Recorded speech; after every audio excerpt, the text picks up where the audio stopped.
Hi tears, welcome back. எல்லாரும் எப்படி இருக்கீங்க? நல்லா இருக்கீங்களா?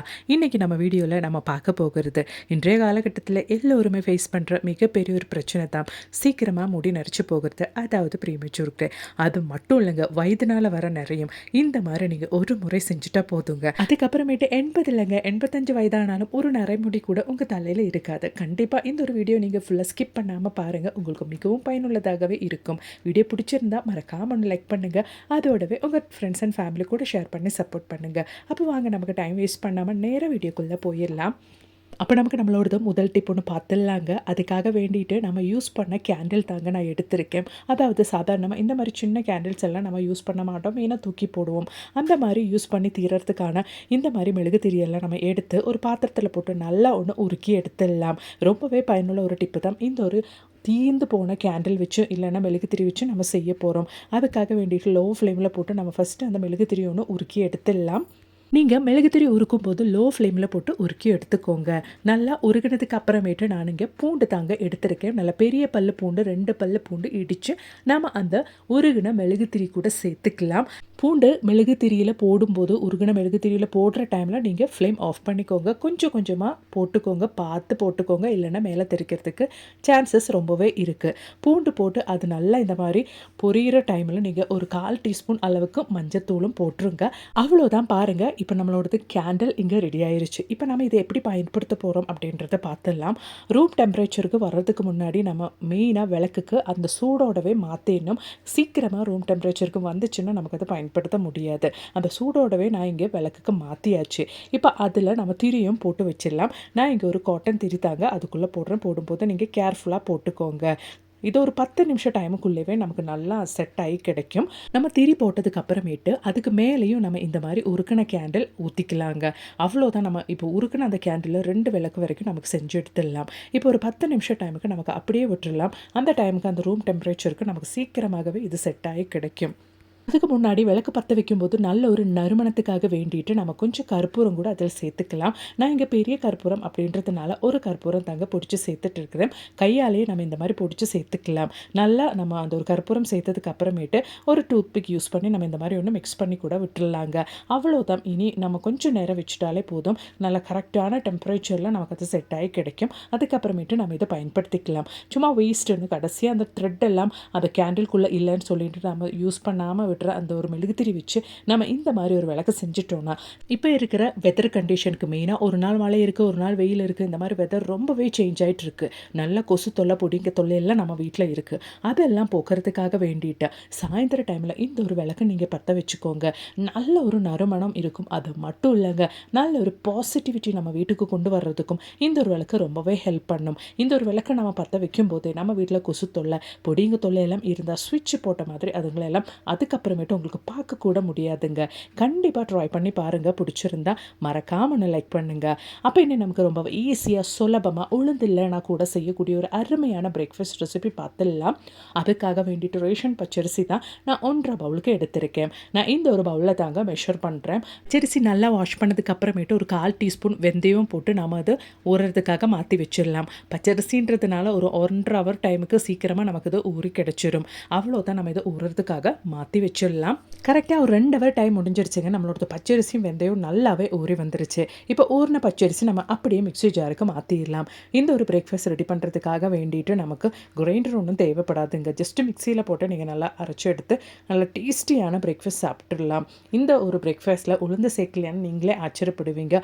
அவ்வளோ டேஸ்டியான பிரேக்ஃபாஸ்ட் தாங்க நம்ம பண்ண போகிறோம். இப்போ நம்ம ஊற வச்சு நம்மளோட பச்சரிசி எல்லாம் மிக்ஸி ஜாருக்கு மாற்றியாச்சு.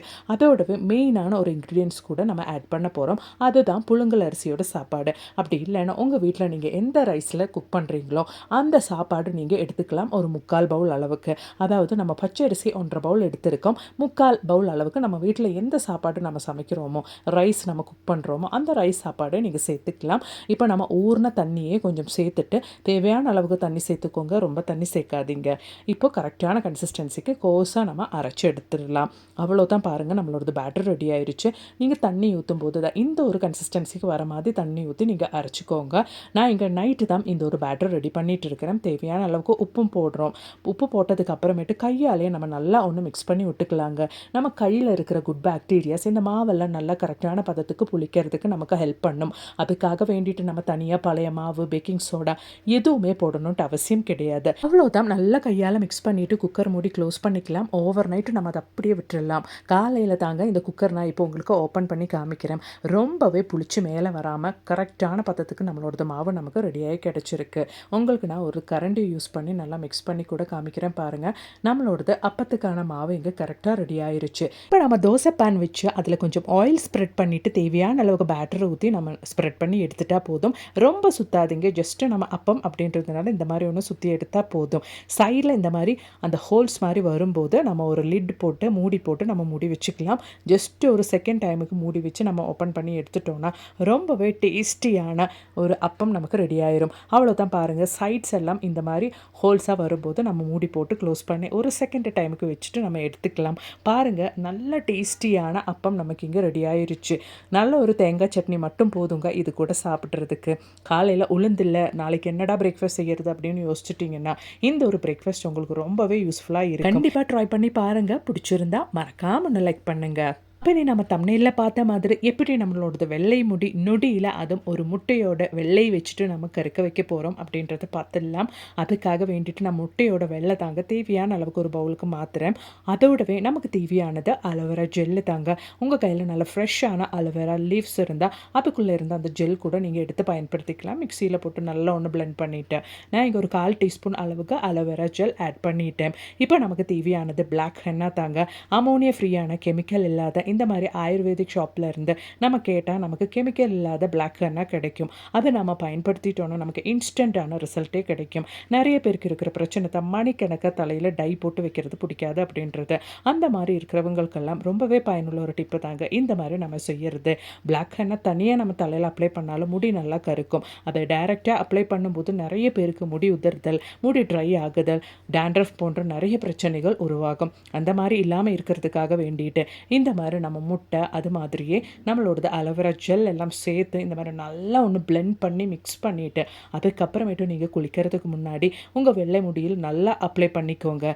இந்த மாதிரி நீங்கள் அப்ளை பண்ணிவிட்டு ஜஸ்ட் ஒன்று காயணும். அப்படி இல்லைன்னா ஒரு 20 to 30 மினிட்ஸ் மட்டும் உங்கள் தலைமுடியில் நீங்கள் வச்சுருந்தா போதும்.